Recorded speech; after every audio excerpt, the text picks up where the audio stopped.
Right, okay. Hello YouTube, this is the D.B.T Gamer Show. Episode 62, Part 2. Now if you haven't, today I'm reviewing Metroid Prime Hunters for the Nintendo DS. Now if you haven't watched Part 1 yet, you've missed quite a bit. I've already covered the story for the game, the graphics, controls, the multiplayer and the music, and some of the gameplay in Part 1. So, please watch Part 1 before you watch Part 2 so you don't get confused. Now, let's pick up where I left off.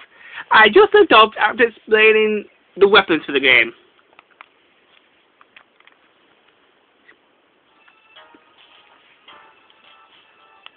So let's go.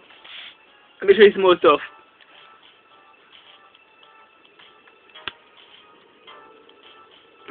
Okay, the other good thing about this game is the scanner visor. The scanner visor is a very useful tool in Metroid Prime 3 on the Wii, and on the DS it's no exception. It's very useful for scanning your enemies and finding out their weaknesses so you can kill them very quickly.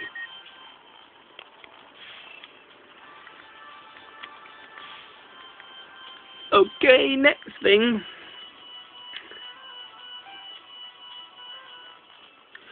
And the other thing about this game is the difficulty level. The difficulty level is quite hard, but it's not so hard that it's next to impossible.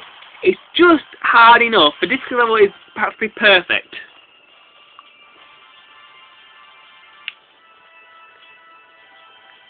And the other thing about this game is the enemy radar. Now if you look at your bottom screen, there is a small circular shaped bit on the screen. This is your radar. This will tell you where all the enemies are in the room. It's quite useful if you want to sneak past the enemies if you're running low on health. I'm going to go back to the ship now and show you some more stuff. Right, now that I've got into my ship, I can show you some other stuff that you can do. In the ship, there are several things that you can do. There's your logbook, so you can check out all the stuff that you've scanned, weapons, enemies, and all that other sort of stuff. You can also change weapons and save your game. All the ship controls that do with your stars. Right, let me show you some more now. Now I've got my ship. There is. What you look about this game is definitely the map. If you press the pause button, which is the start button, it will on the top screen it will bring up a nice map so you can see where you're going. Move around the map and plot your route to where you need to go. Now on the bottom screen, when you're in pause mode, there will be a selection of blobs of colour. These blobs of colour represent doors, and each door can be opened by a certain weapon. Green dots can be opened by the battle hammer, yellow dots can be opened by the vault driver, and so on and so forth. There are several doors in the game, and each door may require a different weapon.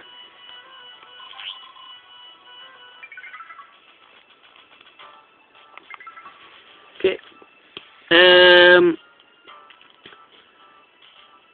Other things about this game are definitely the bosses. The bosses are quite hard. There's only 3 bosses in the game in total, but these bosses you will fight them at least 4 times each, and every time you fight them, they will get stronger, and sometimes they can be really, really tough. And the other thing about this game are definitely the hunters. In the game, besides you, there are 6 other hunters, and these hunters will pop up in random levels and try and steal your special keys. And if they do steal your special keys, you have to run after them, blow their heads off, and get your key back. Show them who's boss, because they shouldn't steal. That's basically all I can say about the game as far as good stuff is concerned. Anyway, let's go to bad stuff.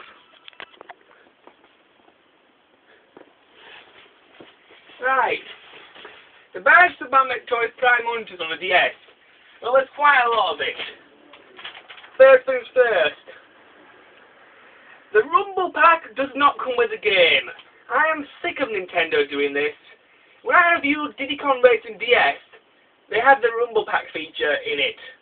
But they didn't include the Rumble Pack with the game. They've done the same thing with Metroid Prime Hunters.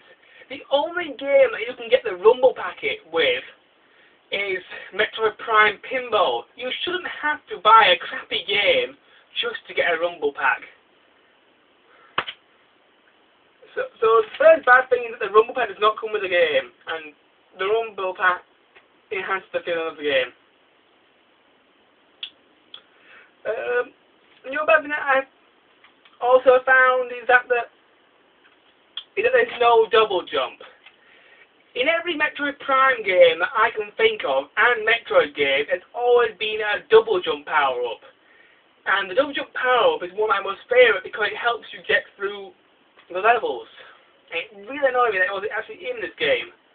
Earlier on this year, they actually released a demo of this game, and in the demo, there was a double jump. Why in the hell did they take it out?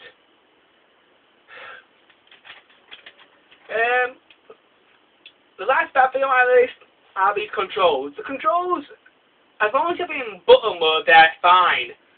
But the Stars controls are shit.